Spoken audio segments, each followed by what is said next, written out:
Y nuevamente le damos paso a nuestro compañero Fausto Yepes para su próxima entrevista.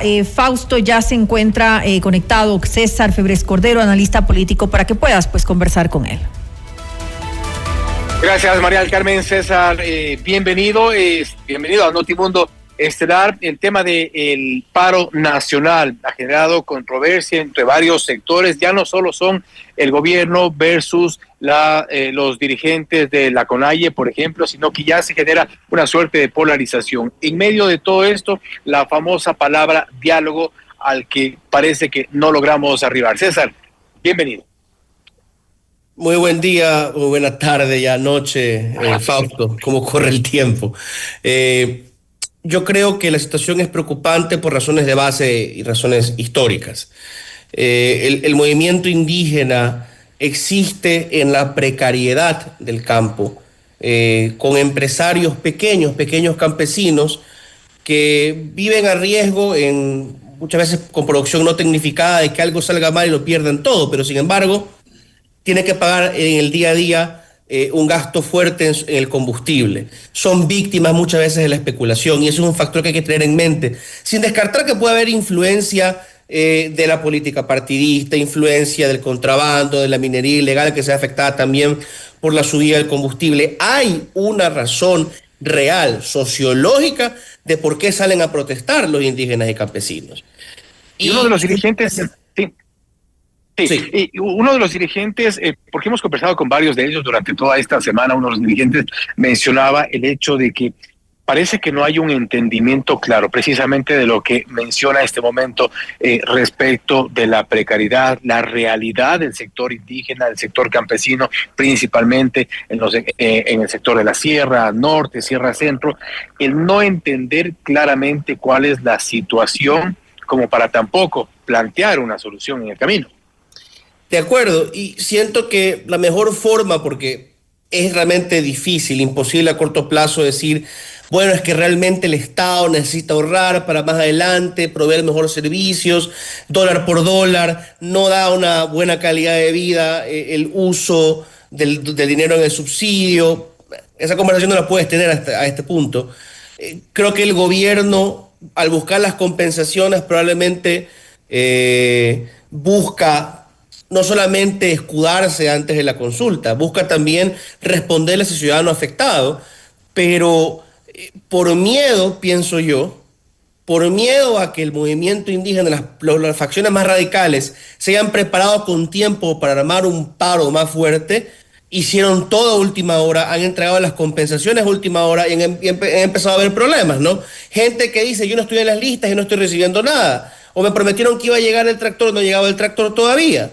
A veces por temas logísticos del Estado, pero terminan diciendo, es porque no lo han pagado, es un engaño.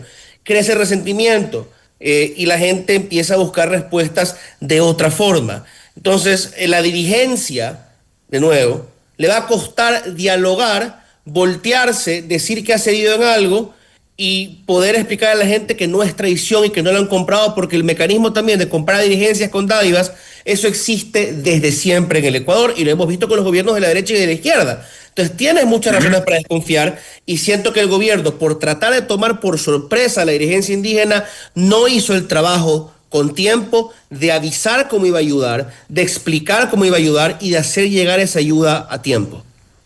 O dirigir también algo que se ha dicho, las compensaciones en la dirección equivocada, porque tomando en cuenta que se habló desde un primer momento de una suerte de compensaciones para el sector del transporte, que es evidente también, ese sector demandaba esta compensación. Quizá con eso desactivaba la paralización de las ciudades, la paralización de las carreteras con los buses o los buses interprovinciales, con eso quizá desactivó ese sector, pero nunca pensó en que la compensación quizá debió ir a sectores que evidentemente requieren más o tienen más urgencias que el sector del transporte. Y yo creo que también puede haber sobre la mesa el cálculo electoral. No estoy dirigiendo el dinero hacia quien más lo necesita, o en el cálculo político, digamos, por la paz y el orden social, dirigir a quienes van a protestar con más fuerza si no son los más afectados. No, lo dirijo hacia los lugares también donde yo sé que tengo que defender mi voto en la consulta que viene a finales de año. Pero eso suena bastante irresponsable. Correcto, y yo creo que lamentablemente tenemos malos precedentes.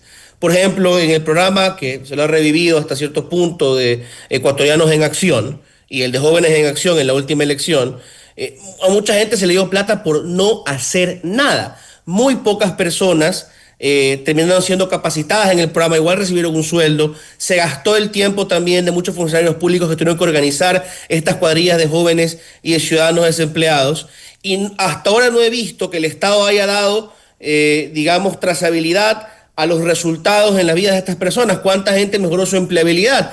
¿Cuánta gente responde que está satisfecha con lo que aprendió en el programa? O sea, fue algo que se le usó como vehículo para repartir plata antes de la campaña. Es lo que hace un gobierno que quiere ganar elecciones, pero no es algo responsable. Ya lo hizo antes, hay razones para temer que, como lo está repitiendo con Ecuatorianos en Acción, o el programa como se llame ahora, lo va a querer hacer también con el reparto de compensaciones por la retirada de subsidios. Es un miedo razonable. ¿Qué garantía tenemos en este tercer momento, en este tercer paro? Y me refiero concretamente a lo ocurrido en el 2019, una situación similar, mesas de diálogo, acercamientos, al final del día no se concretó absolutamente nada, vuelven en 2022, nuevamente la paralización, nuevamente mesas de diálogo, jornadas extensas de diálogo entre varios sectores, por ahí un negociador que estaba intentando intermediar, la iglesia por supuesto hizo su parte en esa paralización. Hoy estamos en las mismas condiciones previas a lo que podría ser un diálogo, pero ya existe la desconfianza de que el diálogo pueda tener sus frutos, de que las decisiones o los acuerdos más adelante simplemente no se cumplan. Por supuesto, y también hay que añadir otra dimensión. En unos meses se acabarían, pero pueden extender un poco más, los subsidios directos a los transportistas urbanos. Le tiran la pelotita a los alcaldes. Sería un grave error de parte del gobierno pensar que si sube el pasaje porque los alcaldes no encuentran la manera, aún queriendo, de poder controlar el precio del pasaje, porque los municipios no pueden entregar subsidios de manera tan sencilla y ligera como lo hace el gobierno central, ¿verdad? Si eso ocurre, la gente protesta, la gente no va a lanzarse solamente en contra del alcalde. De hecho, habrá más de un alcalde astuto seguramente que dirá, síganme los buenos, vamos a protestar contra el gobierno, que vuelvan a controlar el precio del diésel.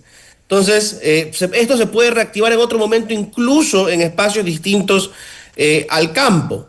Si se llega, volviendo al contexto rural y de los paros y los diálogos que hemos visto en el pasado, si se llega otra vez a los 200 acuerdos que no se van a poder cumplir, solamente estaremos esperando a que en unos años, ante la presión fiscal fuerte, ante los problemas que se manejan a la hora de cuadrar el presupuesto de este país, el Estado tenga que otra vez retirar un subsidio o aumentar el precio de algo y que la gente vuelva a las calles. Y repetiremos esta historia arrastrándonos a un precio demasiado alto, no solamente en lo económico, sino en vidas.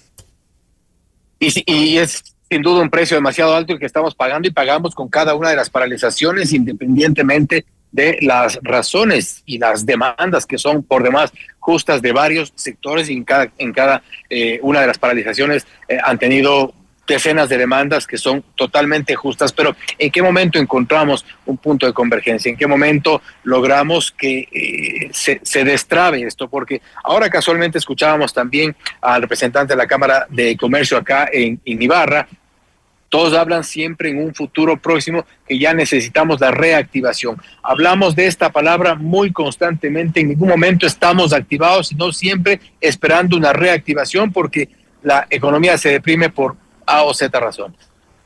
Yo creo que este gobierno, como otros, no ha sabido administrar las expectativas de la gente, ¿no? Trasladándonos a la seguridad por un momento. El año pasado se celebraba públicamente que con el decreto 111, con la guerra interna, se había controlado las cárceles y las masacres continúan.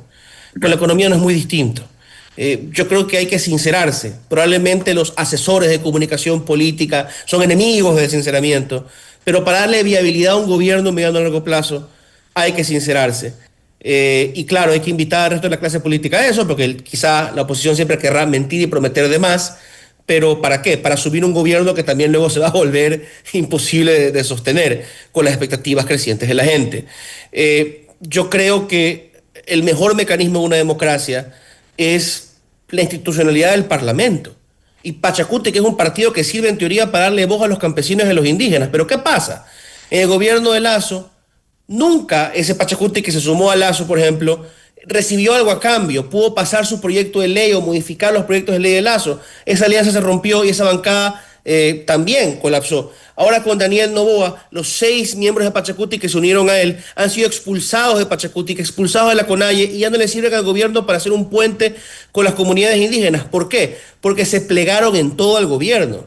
Los gobiernos de este país, por querer controlarlo todo, por querer tener sus mayorías, para poder cambiar sus ternas en la judicatura, para poder destituir a sus enemigos en el Consejo de Participación, para poder pasar sus leyes como ellos quieren sin cambiar nada, compran estos votos, pero pierden a esos representantes que, si lograsen mantenerlos como un enlace con una dirigencia moderada, como se suponía que iba a ser la de Marlon Margansanti, y al final pues terminan acorralados y no tienen un interlocutor válido. Estas cosas deberían resolverse en el Parlamento, pero el Parlamento y los partidos no funcionan en el Ecuador. A propósito de interlocutores, y con esto cierro, César, ¿cuál debería ser el interlocutor adecuado en este proceso? Se ha ofrecido la Iglesia, se ha ofrecido la academia, por otro lado, incluso han ofrecido sedes de universidades para ser parte de un inicio de estos diálogos. ¿Cuál debería ser ese interlocutor y cuál debería ser la señal que nos lleve a pensar en un diálogo y en el fin del paro? Bueno, yo siempre he pensado que las universidades como tales siempre deberían abstenerse de tomar partido, pero eso no quita que puedan ser agentes de diálogo, casas abiertas para la gente, y que haya adentro académicos independientemente quieran tomar partido, por supuesto, y ojalá que el Estado respete su libertad de expresión. Así que la academia tome su rol. La Iglesia ha hecho un buen trabajo en el pasado. Los que han fracasado creo han sido los políticos sentados en la mesa, pero hay una confianza entre la dirigencia indígena, los gobiernos de la República y el episcopado, que se use eso. Al final, lo importante es que no se pierdan más días en esto y que cuando se acabe, porque eventualmente acabará el paro, se aprenda una lección en la clase política, que no pueden apagar incendios de esta manera, que no se puede resolver todo a última hora, que no pueden esperar tomar por sorpresa a la dirigencia indígena, regalar a última hora de cualquier forma bonos o ayudas económicas y pensar que así habrán demostrado ser más inteligentes que los que vinieron antes, los pobres incautos que vinieron antes, y poder someter un paro en el Ecuador. Así no funciona este país. César, nuevamente gracias por su tiempo, gracias por haber estado con nosotros. A las órdenes. César Febres Cordero, analista político, hablando sobre el paro nacional, las consecuencias y también las posibilidades, que así se espera, de una mesa de diálogo. Esto es Notimundo Estelar. Gracias, Fausto, nuevamente por tu informe, por comentarnos un poco lo que está ocurriendo. Estaremos pues pendientes de lo que sucede en las próximas horas con relación a este paro nacional. Gracias, María del Carmen. Hacemos una pausa, enseguida regresamos. Noticias entre